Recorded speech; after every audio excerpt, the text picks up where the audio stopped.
యేసుక్రీస్తు నామములో పాస్టర్ గారికి ఉన్నాము. అదేవిధంగా గత సంవత్సరాలుగా నేను మా ఊరి ప్రాంతంలో ఎన్నో విధాలుగా అంటే అనేక మంది చర్చలు తిరిగాను.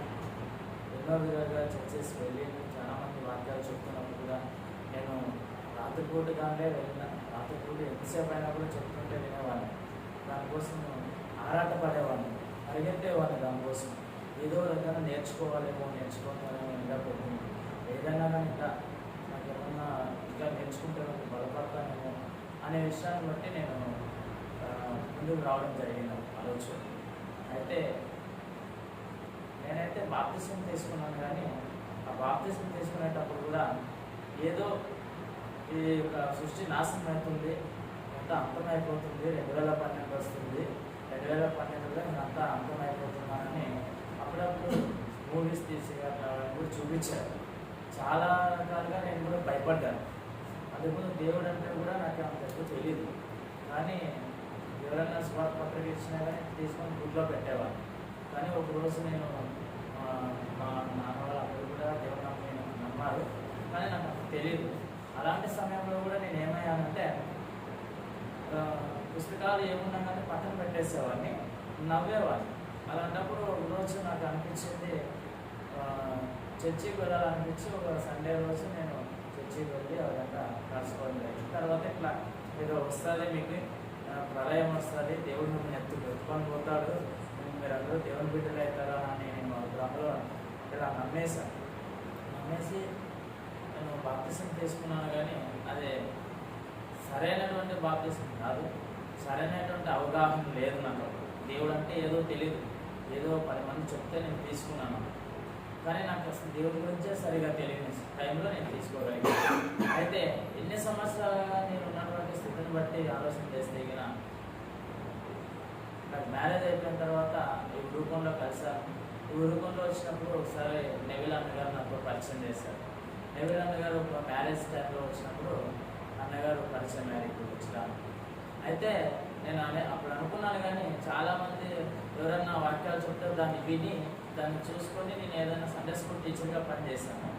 నేనైతే అలాంటప్పుడు నేను ఏం చేస్తాను, ఎవరైనా చెప్తే వినేవాడిని. వీడియోస్లో యూట్యూబ్లో సెల్లో ఇప్పుడు జాన్వేస్ ఉన్నారు, ప్రవీణ్ కుమార్ ఉన్నారు, సతీష్ కుమార్ ఉన్నారు, వీళ్ళందరికీ నేను వినేవాడిని. ఇది నేను అలానే వాళ్ళు చెప్తున్నప్పుడు చాలాసార్లు నేను ఒకరు గద్ద గురించి చెప్పడం ఇట్లా చెప్తూ ఉన్నాను. నేనైతే దాన్ని పట్టించుకుంటున్నాను, ఏం ఇంత క్లారిటీగా చెప్తున్నారా అనుకునేవాడు. అలాంటి టైంలో ఏమైందంటే వీళ్ళందరికీ విన్నాను, నేను అన్నీ ఇది కరెక్టేనేమో అనుకున్నాను. అయితే ఒకరోజు అన్న వచ్చాడు, నాకు అన్ని విషయాలు చెప్పాడు. అసలు ఏంటి ప్రకటన గ్రంథంలో నాకు అర్థం కాలేదు, అసలు 17వ అధ్యాయంలో కూడా అర్థం కాలేదు. ఏంటి బూరలు అంటే ఏంటి, వేష అంటే ఎవరు, ఏ కథ, ఇట్లాంటి కొన్ని క్వశ్చన్లు అడిగాను. ఎందుకు ఈ సంఘాలన్నీ ఉండాలి, ఎందుకు ఇంతమంది సంఘాలు ఉండాలి, అవసరం ఏముంది, మన ఊళ్ళో ఒక సంఘమే ఉండొచ్చు కదా, నేను సంఘాలు ఏంటి, ఈ యొక్క యూరోపంలో ఒక సంఘమే ఉండొచ్చు కదా, లేదా అనంతపురంలో ఒక సంఘమే ఉండొచ్చు, అనేక విషయాలు నేర్చుకున్నాను. ఆర్సీఎం అంటే వీళ్ళు, హెబ్రోన్ అంటే వీళ్ళు, వేతనే అంటే వీళ్ళు, అన్నీ అన్నగారితో నేర్చుకున్నాను. ఆ తర్వాత వాక్యం అంటే ఇలా ఉంటుందనే విషయాన్ని బట్టి ఒకరోజు అన్నగారు నాకు నేర్పిస్తారు. నేను వాక్యం చెప్పాలని వెళ్ళాను, కానీ నిర్మాపల్లికి అయినా కూడా నేను తర్వాత వచ్చాను. దేవుని చిత్తం అంటే ఏమిటి, మన పట్ల దేవుని చిత్తం ఏది అనే విషయాన్ని నాకు చెప్పాను క్లారిటీగా చెప్పాను. కానీ అయితే ఇంకా లోతుగా తెలుసుకోవాలనే విషయాన్ని బట్టి అన్నగారితో నేను రాత్రి కూడా పగలు కూడా నేను టీ స్టాల్లో ఉండి రాత్రి ఎనీ టైం అక్కడే ఉండి నేర్చుకున్నాను. అంటే అన్నగారు ఎనీ టైం ఈ చర్చికే వచ్చేవారు నెవిలంగా. అయితే అప్పుడు ఏమైందంటే మా మాస్టర్ గారు ఉన్నారు, ఇట్లా నిజానికి అనేక విషయాలు చెప్తారా అన్నప్పుడు వచ్చాయి. బాప్తిసం అంటే ఏంది, ఎలా మనం బాప్తిసం తీసుకోవాలా, రక్షణ అంటే ఏంది అనే విషయాలు నాకు అప్పుడు తెలియవు. ఎప్పుడైతే నేను ఇక్కడికి వచ్చినానో సార్ ద్వారా అనేక విషయాలు నేను నేర్చుకున్నాను. ఈరోజు మందిరం ఎప్పుడు కట్టబడిందో అనే విషయం కూడా నాకు తెలియదు. మోసే గారి కట్టిన గుడారం ఎప్పుడు అయితే కట్టారో కూడా తెలియదు. సొలొమోను కట్టిన మందిరం కూడా నాకు అసలు తెలియదు. దాన్ని ఏ ఊరితో కట్టినారు, ఎన్ని ఏళ్ళు కట్టినారు, ఆ సంవత్సరంలో కట్టినారు అనే విషయాలు తెలియదు. ఎప్పుడైతే నేను ఇక్కడికి వచ్చానో సార్ గారి దగ్గరికి, అప్పుడు అనేకమైనటువంటి విషయాల సార్ గారి ద్వారా ఎన్నో విషయాలు నేర్చుకున్నాను. బైబుల్ అంటే ఇది, బైబుల్ నాకు అసలు చదివేకి వస్తుండలేదు, అసలు బైబుల్ ఎలా చదవాలో కూడా తెలియదు, ఊరికే పదాలు కూడా చదువుకునేవాడిని. కానీ ఈరోజు నేను ఇలా బైబుల్ ఇలా చదువుతున్నానంటే అది కేవలం దేవుని కృప. ఇదిగో మన మధ్యలో ఉన్నటువంటి పాస్టర్ గారి ద్వారా నేను ఈ విధంగా నేర్చుకోగలిగాను అంతే. లేకపోతే నేను ఇలా చదివేవాడిని కాదు, అలా నేర్చుకునేవాడిని కాదు. నేను ఒక ఫాస్ట్గా నేను వెళ్ళాను, కానీ నాకు అంత తెలియదు, నాకు అసలు అర్థం కాలేదు. అందరూ ఏదో కథలు చెప్పేవాళ్ళు. అయితే నేను అనుకున్న నా దృష్టిలో నేను కథలు చెప్పకూడదు, నిజమైన వాక్యం ఏంటో తెలుసుకోవాలి ప్రభా అని చాలాసార్లు ప్రార్థన చేశాను నేను. అలాంటప్పుడు దొరికారు ఈ ఉరుకుంలో. నాకు ఒక అదృష్టంగా నేను భావించాను. ఈ ఉరుకుంలో అంటే మ్యారేజ్ చేసుకున్నాను ఇక్కడే పక్కనే. అయితే నాకు ఉరుకుంలోనే ఇక్కడే ఉండడానికి, ఇక్కడే వాక్యాన్ని నేర్చుకున్నాను, దేవుడే సాయం చేశాడనుకొని పాస్టర్ గారి దగ్గరికి వచ్చాను. కొన్ని రోజులు కూర్చొని ఒక సంవత్సరం వరకు అట్లా తిరిగాను. ఈ సంఘానికే వచ్చాను, నేర్చుకున్నాను, అనేక విషయాలు నేర్చుకున్నాను. నేను తర్వాత వచ్చినప్పుడు ఈ రోజు కూడా మీరు వచ్చినప్పటి నుంచి కూడా నేను చాలాసార్లు మందిరం అంటే ఏంది, అసలు మందిరము శరీర సంబంధమైన మందిరం ఏంది, ఆత్మ సంబంధమైన మందిరం ఏంది అనే విషయాలు కూడా నేను నేర్చుకోగలిగాను ఇక్కడికి వచ్చిన తర్వాత. దానియేలు గ్రంథంలో ఉన్నటువంటి తిరుగుబాటి మానుకుడికి ఏంది, పాపాన్ని నివారణ చేయడానికి ఇలాంటి విషయాలు కూడా నేను మొన్నట శనివారం రోజు కూడా అనేక విషయాలన్నీ కూడా నేను నేర్చుకున్నాను. అసలు మనం ఎవరి పిల్లలము, మనం శరీర ప్రకారంగా నేను ఆశీర్వాదాలు కావాలా అనుకునేవాడిని. అప్పుడు శరీర ప్రకారంగా ఏదైతే ఇదిగో నాకు ఆస్తిలో ఏదైనా ప్రాబ్లం ఉంటే కావాలని అనుకునేవాడిని, లేదా మా ఇంట్లో వాళ్ళకి ఏ విధంగా ఉంది అట్లా కావాలనుకునేవాడు. కానీ దేవుడు అంటున్నాడు, మొదట నా నీతిని నా రాజ్యాన్ని ఎత్తకండి అని అన్నాడు. అనే విషయాలన్నీ కూడా నేను ఇక్కడికి వచ్చి ఈ బైబిల్ క్లాస్కి నేను ఎనీ టైం ఎంత దూరం ఉన్నా కూడా ఎప్పుడో ఉండి కూడా నేను వచ్చి నేర్చుకోగలుగుతున్నాను. అంటే ఇదిగో దేవుని కృప. అలాగే ఇదిగో మనల్ని అందరినీ కూడా బలపరచడానికి ఇలా మనం కూడా ఇదిగో లోకంలోకి వెళ్ళిపోతూ నేను కూడా ఇవన్నీ కూడా వాళ్ళ ప్రకారంగా చేసుకుంటూ వారు చేసే అద్భుతాలే నమ్ముకొని నేను కూడా ఈరోజు చనిపోతే నరకానికి వెళ్ళవలసినటువంటి వాడినిగా నేను ఉంటుంది. అయితే సంఘానికి రావడం వల్ల, పాస్టర్ గారి మాటలు వినడం వల్ల, ఆయన చెప్పే బోధన నేను సత్యబోధ అంటే ఏంది అనే విషయాలన్నీ కూడా నేను నేర్చుకోవడం, వాక్యమే ప్రామాణికము, ఇవన్నీ విషయాలు నేను నేర్చుకోవడం వల్ల మందిర విషయంలో అయితేనేమి, వాక్య విషయంలో వాక్యమే సత్యము, దేవుని ఎలా ఆరాధించాలి, అసలు ఎలా మనము ఈ భూమి మీదకి వచ్చాము, ఎందుకోసం వచ్చి ఉంటున్నాం మనము అనే విషయాలన్నీ పాస్టర్ గారి ద్వారా నేను ఎన్నో విషయాలు నేర్చుకున్నాను. అయితే ఈ విధంగా నేను నేర్చుకోవడం వల్ల నా ఆత్మ కూడా బలాన్ని చేకూరుస్తుంది. ఈ వాక్యాల ద్వారా నేను ఎంతో ఆనందపడుతున్నాను. ఇప్పటికి ఇంతకుముందు నేను బాధపడేవాడిని, నేను ఏదో తప్పు చెప్తున్నానేమో బాధపడాను. ఇక్కడికి వచ్చిన తర్వాత ఎప్పుడైతే నేను 10 మంది శుభార్త అందిస్తున్నాను, అప్పుడు ఖచ్చితంగా నేను సంతోషంగా వాళ్ళ శుభార్త అందించడానికి అవకాశం అవుతుంది. సంతోషంగా నేను శుభార్త అందిస్తున్నాను. కాబట్టి ఇలాంటి విషయాలు అనేకమైన వాటిని నేను నేర్చుకున్నాను. నా హృదయం మారాలి. మొట్టమొదటిగా నేను మాట్లాడే మాటలు ఇవన్నీ మారాలి అని అంటే ఫస్ట్ నా హృదయం మారాలి అనే విషయాలన్నీ నేను నేర్చుకున్నాను. పాస్టర్ గారి ద్వారా ఈ విధంగా నేను రావడం జరుగుతుంది. ఇక్కడికి చాలామంది వెళ్ళొద్దన్నారు, నన్ను చాలామంది నువ్వు ఫోర్స్ చేశారు, వెళ్తే బాగుండదు మళ్ళీ ఉండలేవని చాలామంది నాకు గొడవ పెట్టేశారు. అలాంటి స్థితిలో కానీ నాకు మీరే అవసరం లేదు, నాకు పాస్టర్ గారే కావాలి, నాకు వీళ్ళే నాకు ముఖ్యమైన మా వాళ్ళు కూడా నేను వదిలేసుకొని వచ్చాను ఇక్కడికి. ఈ వాక్యం దొరుకుతుందంటే ఈరోజు నా అదృష్టము. మన పాస్టర్ గారు మన కోసం ఎంత టైం స్పెండ్ చేస్తూ మా కోసం ఏది ఆశించక, ఏది అసలు మా నుంచి ఏది ఆశించక పాస్టర్ గారు మాకు ఇదిగో టైం స్పెండ్ చేసుకొని, ఏ ఆరోగ్యం బాగాలేకపోయినా, ఒకవేళ ఏ ఉపవాసం ఉన్నప్పటికి కూడా మనకైతే ఇవన్నీ కూడా ఉన్నప్పటికీ కూడా ఇబ్బందులు సార్ గారికి, ఆయన మా కోసం టైం స్పెండ్ చేసి ఇదిగో అనేకమైన విషయాలు ఎవరికి తెలియకపోయినటువంటి విషయాలన్నీ మాకు నేర్పిస్తున్నారని కూడా మా పాస్టర్ గారు కూడా ప్రత్యేకమైన వందనాలు తెలియజేసుకుంటున్నాను సార్. అలాగే ఈరోజు నేను బైబిల్ అసలు చదవాలంటే ఎలా చదవాలో తెలియదు. అసలు ఈ బైబిల్లో వచనాలు ఎవరి గురించి, ఎవరి కోసం రాశారనే విషయాలు కూడా తెలియదు నాకు. కానీ ఈరోజు నేను నేర్చుకున్నాను, స్పష్టంగా చదవగలి. సార్ గారు చెప్తున్నటువంటి మాటను బట్టి నేను స్పష్టంగా చదవగలుగుతున్నాను. అది పలానా వాళ్ళకి ఇచ్చారు, పలానా వాళ్ళదే ఇది అనే విషయాలు కూడా ఈరోజు నేర్చుకోగలిగాను సార్. అది మీ ద్వారా నేను నేర్చుకోగలిగాను. నాకు సొంతంగా అంటే అసలు ఎన్ని సంవత్సరాలని నేర్చుకోలేనేమో, కానీ ఇక్కడికి వచ్చిన తర్వాత అదృష్టంగా నేను భావించి ఇదిగో నా ఆత్మను రక్షించడానికి ఇక్కడికి వెళ్తేనే నా ఆత్మ రక్షించబడుతుందని నేను ఇక్కడ రావడం జరుగుతున్నాను. కాబట్టి ఇంతగా నాకు సహాయం చేస్తున్నాడు సార్. ఎన్ని ప్రాబ్లంలు ఉన్నాయి, వేరే చోటుగా అంటే ప్రతి సోమవారం కూడా వేరే చోట్ల మీటింగ్లు ఉంటాయి, కానీ ఆపేసుకొని నా కోసం అంటే మనందరి కోసం కూడా సార్ గారు చేసిన ప్రయాసం, అంతసేపు నిలబడి వాక్యాన్ని అందిస్తున్నాడు. అంతసేపు నిలబడడానికి కూడా శక్తి లేదు. ఏ ఇబ్బందులు ఉన్నా కూడా ఇదిగో మనకి మనస్ఫూర్తిగా మనకి ఆయనలో ఉన్నటువంటి దేవుని యొక్క ఆత్మ అనుసారమైనటువంటి ఇదిగో మాటలు మనందరికీ అందిస్తున్నాడు. ఇదిగో మమ్మల్ని బలపరుస్తున్నాడు. ఆత్మను చనిపోకోకుండా అంటే ఆరిపోకోకుండా వెలిగింపజేస్తున్నాడు.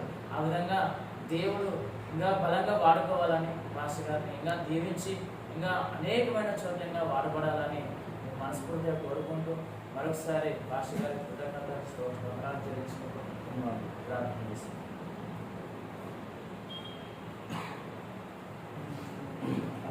వస్తూనే ఉండదు సార్ అప్పుడప్పుడు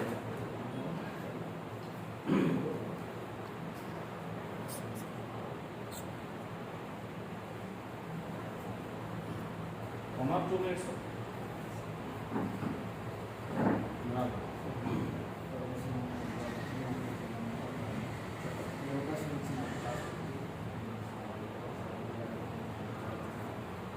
యాక్చువల్గా ఇప్పుడు రావడానికి నా ఉద్దేశం నా దగ్గర అయితే ఏమీ లేదు. జస్ట్ రాకూడదు ఈ చర్చ నాకు పరిచయం మా తమ్ముడు ఎప్పుడు నెరవేట్ల ఇప్పుడు దగ్గరనే ఉంటుంది అన్న ఈ విధంగా ఒకరోజు బైబుల్ స్టడీ ఉందంటే నాకు కొంచెం యాక్చువల్గా ఒక 6 months బ్యాక్ ఒక గ్రూప్లో బైబుల్ స్టడీ అనే గ్రూప్లో యాడ్ అయ్యింది. అర్లీ మార్నింగ్ 5 o'clock ఎగ్జాక్ట్గా 5 o'clock Zoom meeting just 30 minutes 5 start అయిపోయి 5:30 క్లోజ్ అయిపోయింది. ఏదో ఒక వాక్యం అంతే, ఏదో ఒక వాక్యం అనుకుంటే ఆ వాక్యం వింటూ ఉంటాయి అంతే. అది ఏం చెప్తున్నారు ఏమో గందరగోళంగా. ఓన్లీ వచ్చేవాళ్ళు కూడా 8 members. ఆ విధంగా ఉన్నప్పుడు చెప్పాను తమ్ముడు ఇక్కడ ఉంది, నాకు ఇప్పటికీ చనిపోతున్నాను. యాక్చువల్గా నాకు బైబుల్ 2004లో నుంచి నేను రాంపూర్లో చదువుతున్నప్పుడు అక్కడ బైబుల్ చర్చికి వెళ్ళేవాడిని, బైబుల్ చదివేవాడిని. అప్పుడు కూడా నాకు తెలిసి కొత్త నిబంధన మాట నాకు చెప్పేది. పాత నిబంధన ఇట్లా మామూలు మా దగ్గర ఉండేది. కానీ ఆ పరిస్థితులు నాకు తీసుకుని ఆ వాక్యం మదేశ్వరని చదువుకున్నాను. ఆ రోజుల్లో కొంచెం నాకు తెలియకుండా ఆ వాక్యం అనుసారంగా నడుచుకున్నాను. మళ్ళీ మధ్యలో కొన్ని సంవత్సరాలు గ్యాప్ అయ్యింది. తర్వాత కొంచెం లోకానుసారంగా వెళ్ళిపోవడం, ఈ విధంగా చేయడం చేస్తా ఉన్నప్పుడు మొన్న రీసెంట్గా ఒక 1 month బ్యాక్ నా తమ్ముడు ఏమైందంటే వచ్చాను. అసలు మాకైతే ఆ రోజు రాత్రి మైండ్ బ్లాక్ అయింది. యాక్చువల్లీ ఇన్ని రోజులు చేసింది మేము ఎంత అసలు ఏదైనా పాప జీవితంలో రోజు జీవిస్తే ఉన్నాను కదా. అంటే నాకు ఒక మైండ్ బ్లాక్ అయింది. ఎక్కడ ఆశ్చర్యం కలిగించింది ఎక్కడంటే నరకంలో పోయినప్పుడు పాస్టర్ ఉన్నాడు, ఆల్రెడీ మనం సంఘస్థలు ఉన్నారు, తర్వాత అంటాడు బిషప్ ఇంకేం కాదు నా వెనక ఇంకా పెద్ద బిషప్ ఉన్నాడు. ఎందుకంటే మనం చేస్తున్న వాక్యానుసారంగా బోధ కాదు కదా, అసలు సత్యమైన బోధ మనం తెలుసుకోకున్నట్లు మనం విధంగా వెళ్ళాం కదా అని ఆ విధంగా అడిగింది. ప్లస్ మనిషి జన్మ ఎన్ని రకాలు ఉన్న దశలో నాకైతే ఇంతవరకు తెలియదు. మనం ఒకటే ఆదాముని మట్టితో తీశాడు, నా భాగంలో నా శరీరంలో శరీరమని నా ఎముకలో ఎముకని స్త్రీ నేర్పరిచాడు, ఇవి మాత్రమే తెలిసింది. ఈ విధంగా మళ్ళీ 5 రకాలుగా జన్మ ఉంది అనేది. ప్లస్ నిబంధన అంటే ఏంటి, నిబంధనలో ఏ విధంగా ఉంటుంది, దానియేలు గ్రంథంలో 2వ రాకడ గురించి క్లుప్తంగా అంటే ఈ 9వ అధ్యాయం 24వ వచనంలో ఉండే 6 అంశాలు అస్సలు మైండ్లో అవి అట్లే రన్ అవుతూనే ఉంటాయి.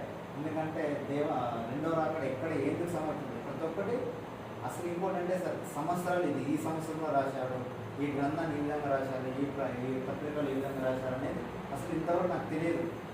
ఇక్కడ స్టార్టింగ్ నుంచి ఎండింగ్ వరకు 30 నుంచి 70 వరకు 40 సంవత్సరాలు ఏది జరిగింది అక్కడ, మళ్ళీ ఆ తర్వాత మనకి ఛాయ ఏ విధంగా ఉంది, ప్లస్ మనకి నిజ స్వరూపం ఏ విధంగా ఉన్నాయని పిన్ టు పిన్ వివరించాడు మాస్టర్.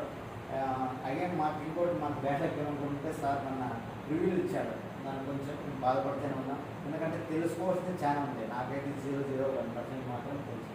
ఇంకా ఆసక్తిగా ఉన్నాం. ఆ విధంగా దేవుడు కూడా ఆసక్తి ఇవ్వాలని కోరుకుంటున్నాను. నేను కూడా ఆ విధంగా ప్రేర్ చేయండి. ఈ అవకాశం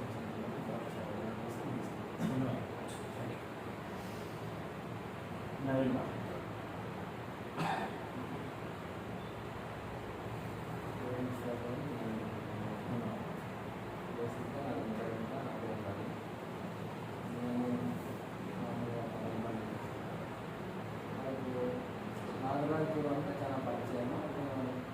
ఎప్పుడు కలిసినా ఇలాంటి క్రీస్తుకి సంబంధించినవి, క్రిస్టియానికి సంబంధించిన మాటలు ఎక్కువగా మాట్లాడుకుంటాం. ఆయన అంటే నాకు నా నడవడిక అంత తెలుసు కాబట్టి నాలో చాలా క్వశ్చన్స్ ఈవెన్ క్రిస్టియన్ అయినప్పటికీ నాలో చాలా క్వశ్చన్లు ఉన్నాయన్నది అతనికి మాత్రమే తెలుసు. ఎందుకంటే ఎక్కడైనా మాట్లాడే తీరు దాన్ని బట్టి కలయిక బట్టి తెలుసుకున్నాను. ఆయనకు నెవిల్ అన్న ద్వారా ఈ చర్చ్ పరిచయం అయింది. అతను నన్ను ఫోన్ చేసి ఎన్ని డౌట్లు ఉన్నా పాస్టర్ గారు చేస్తారు, మీకు ఎలాంటి క్వశ్చన్ ఇలాంటివి మీకు వచ్చే క్వశ్చన్ కూడా ఆల్రెడీ ఆన్సరే వచ్చేస్తుంది, ఒక్కసారి విజిట్ చేయి అంటే నేను ఏదో అంటే మామూలుగా చాలా చూసాను ఇట్లాంటి ప్రేయర్స్ అని వెళ్ళాము వచ్చాము ఏం లేదు. అంటే శరీరానికి సంబంధించి ఓపెన్గా చెప్పాలంటే ఎందుకు వెళ్ళాలి అనే ఒక మనసులో ఒక ఆలోచన ఉద్దేశంతో ఉన్నా. ఆయన ఫోర్స్ చేస్తున్నాడు 3 days నుండి ఒక్కరోజు రావు. సరేగా చూద్దాము, జస్ట్ నేను ఏదో వాక్యం వినాలని రాలేదు కానీ నాగరాజ్ మాట చెప్పున వచ్చాను. అతని మాట ఇంతగా బంగపోతున్నాడు కాబట్టి ఒక్కసారి చూద్దాం మనల్ని, నువ్వు ఒక్కసారి చూసి నీ ఇష్టం ఎదురా లేకపోతే లేదని సరేలే చూద్దామని ఒక్కరోజు వచ్చాను. అంతే. దేవుడు అంటే ఏంటి, శరీరం అంటే ఏంటి, ఆత్మ అంటే ఏంటి, దేవుడు ఆత్మ కనుక దేవుడిని ఆరాధించేవారు ఆత్మతో సత్యంతో ఆరాధింపవలేను అన్న విషయం కేవలం ఈ చర్చిలో ఈ పాస్టర్ గారి వల్ల తెలిసింది కానీ లేక ఇక్కడ తెలియదు.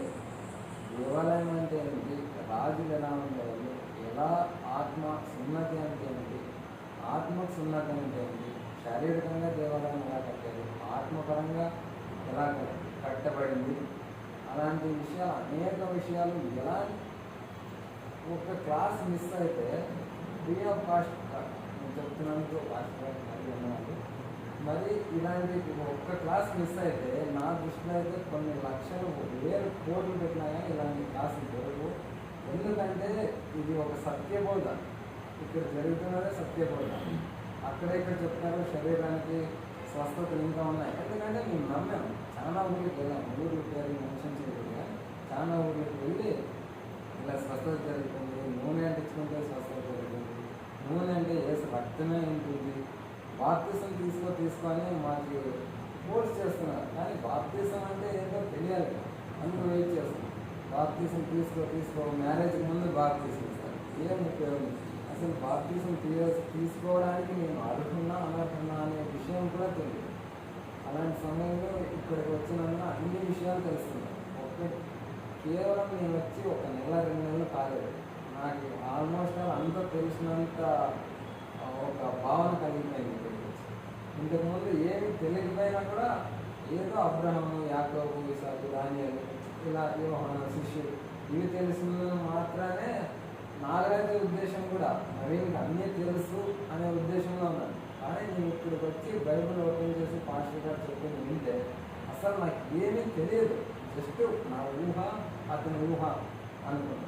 ఇప్పుడు నాకు తెలిసినది వేరే, అతనికి తెలిసినది వేరే, సార్ చెప్తున్నది వేరే, నిజం అని అప్పుడు అర్థం చేసుకున్నాం. తర్వాత 2వ రాకడ గురించి ఎంతమంది సిద్ధపడాలి అని చెప్తూనే ఉన్నారు. మాకు తెలియదు కాబట్టి బైబిల్ ఎలా చదవాలో తెలియదు, బైబిల్లో ఏముందో తెలియదు, అది అర్థం కాదు చదివినా, అందుకు చదవడమే లేదు. నేను బైబిల్ ఒక మాట చెప్పాలంటే వస్తుందంటే ఈ రోజుకి సార్ గారు చెప్పిన ప్రకారం నేను ఇంకొక విశ్వాస దగ్గరికి అంటే విశ్వాస బిలీవర్ దగ్గరికి వెళ్ళి 2వ రాకడ లేదు అని అనర్గళంగా వాక్యాలు చూసి చెప్పించేంత కెపాసిటీ పాస్టర్ గారు నాకు అందించారు. ఇప్పుడు ఎలాంటి క్వశ్చన్ అయినా పాస్టర్ గారిని అడిగినా క్లియర్ చేస్తున్నాను. ఏదో సబ్జెక్ట్ రాసుకొచ్చింటారు చెప్తారు, ఎలాంటి క్వశ్చన్ అడిగినా నోటెడ్ అవి అధ్యాయాలు వచనాలన్నీ చెప్తున్నారు. ఇక్కడ ఏమంటే మందిరం దేవాలయం అంటే ఏదో తెలియదు. అసలు మామూలుగా దేవాలయం అంటే చర్చే అనుకున్నాం అప్పట్లో కూడా. ఆ దేవాలయం ఎవరు కట్టారు, ఎంత కట్టారో, ఆ కాలం యొక్క కాలం ఏంటి అనే విషయం ఏది తెలియదు. ఇప్పుడు పాత నిబంధనలో ఛాయ ఉంటే కొత్త నిబంధనలో రియల్గా ఉంటుందన్న విషయం కూడా తెలియదు. అసలు కొత్త నిబంధనలో క్రీస్తు చనిపోయిన తర్వాత ఎన్ని సంవత్సరాలు ఉంది, పుట్టుకలో ఎన్ని సంవత్సరాలు ఉంది, 2వ రాకడ ఎప్పుడు వచ్చింది, ప్రకటన గ్రంథం అంటే అస్సలు ఏమీ తెలియదు. చదివినా కూడా అది అర్థం కాదని చెప్పిన వాళ్ళే అనేకులు ఉన్నారు. కానీ ఇక్కడికి వచ్చిన తర్వాత బైబుల్ నాకు ఇప్పటికీ చదవడానికి రాదు, అయినా కూడా ఇక్కడికి వచ్చిన తర్వాత కొంచెమైనా చదవగలుగుతున్నాను. ఈ మార్క్ కేవలం ఇక్కడ విన్న సత్యబోధ వల్లే వచ్చిందని నేను నమ్ముతున్నాను. ఇప్పటికే నేను పాపం చేయలేకున్నాను అని చెప్పలేను, కానీ కొంచెం తగ్గించుకుంటూ వస్తున్నాను. కేవలం ఇది సత్యబోధ వినడం వల్ల. దానియేలు గ్రంథము 9వ అధ్యాయం 24వ వచనంలో ఉన్న 6 అంశాలను చాలా క్లుప్తంగా విన్నందున ఒకటే అర్థమైంది. బైబుల్ అంతా కేవలం ఆ ఒక్క వచనంలో మాత్రం ముడిపడింది. దాన్ని చదివితే అర్థం చేసుకుంటే ఆల్మోస్ట్ ఆల్ బైబుల్ ఈజీగా అర్థం చేసుకోగలము అన్న కాన్సెప్ట్ నాకు అర్థమైంది. పాస్టర్ గారు మా కోసం ఎలాంటి పరిస్థితులు ఉన్నా, ఆర్థికంగా మరియు శారీరకంగా ఎలాంటి పరిస్థితులు ఉన్నా మాకు కేవలం ఫ్రీ ఆఫ్ కాస్ట్ ఇలాంటి వాల్యుబుల్ సబ్జెక్టు అందిస్తున్నందుకు చాలా వందనాలు. అలాగే పాస్టర్ గారు చెప్పారు 10,000 సబ్జెక్టులు నా దగ్గర ఉన్నాయి, అవి మీకు ఇంపార్టెంట్ 1,000 అంటే ఒక 1000 సబ్జెక్టులు మీకు ఇంపార్టెంట్ అని చెప్పారు. నేను కేవలం ఒక 4-5 క్లాసులు అటెండ్ అయ్యే బైబుల్ నాకు అంతా తెలుసు అనే ఊహలో ఉన్నాను. పాస్టర్ గారికి ఇల్లు తెలిసినా కూడా ఎలాంటి గర్వం లేకుండా చాలా క్లుప్తంగా వివరిస్తున్నందుకు, అన్నీ తెలుసుకున్న తర్వాత ఇంకా ఎలా ఉంటుంది అనే భవిష్యత్తు నేను ఆల్రెడీ అబ్జర్వ్ చేసి ఇమేజిన్ చేసుకుంటున్నాను. ఇక్కడ ఎలా అపోస్తలుల పౌలు అంటే ఒక సేవకుడు అనుకున్నాను. అతను 14 పత్రికలు రాశారని ఇక్కడికి రావడం ద్వారానే తెలిసింది. చెప్పాలంటే చాలా ఉన్నాయి కానీ చెప్పలేకపోతున్నాను. అసలు పాత నిబంధన అన్నది ఒక శరీరానికి సంబంధించిన ఒక ఛాయ. అక్కడ చెప్పిన లేఖనాలన్నీ కొత్త నిబంధనలో క్రీస్తు పుట్టినప్పటి నుండి చనిపోయి తిరిగి వచ్చి రెండో రాకడ వచ్చేంత వరకు నెరవేరి అన్ని ప్రవచనాలు నెరవేరిన తర్వాత దేవుడు రెండోసారి తిరిగి వచ్చాడన్న విషయం క్లుప్తంగా వివరించారు పాస్టర్ గారు. ఇంకా ఎంతోమంది శరీరానికి సంబంధించి నేను అలాగే అనుకునేవాడు, లక్షలు సంపాదించాలి, కోట్లు సంపాదించాలి అని అనుకునేవాడు. అవంతా వేస్ట్. హృదయం శుద్ధిగా ఉంచుకొని దేవుని వెతికి నా నీతిని నా రాజ్యాన్ని వెతికిన తర్వాత మీకు ఏమడిగినా ఇస్తానని విషయం అది కూడా ఇక్కడికి వచ్చిన తర్వాత తెలిసింది. ఈ క్లాసెస్కి ఎంత ఇంపార్టెన్స్ ఇవ్వాలంటే నేనైతే మాటల్లో చెప్పలేను. ఎందుకంటే అంత వాల్యుబుల్ ఇన్డెప్త్ మ్యాటర్ ఉంది కాబట్టి ఇక్కడికి ఈ క్లాసులకి రావడానికి ఉపయోగపడుతుంది. ఈ అవకాశం ఇచ్చిన పాస్టర్ గారికి మరొకసారి థ్యాంక్ యూ. మంచిది.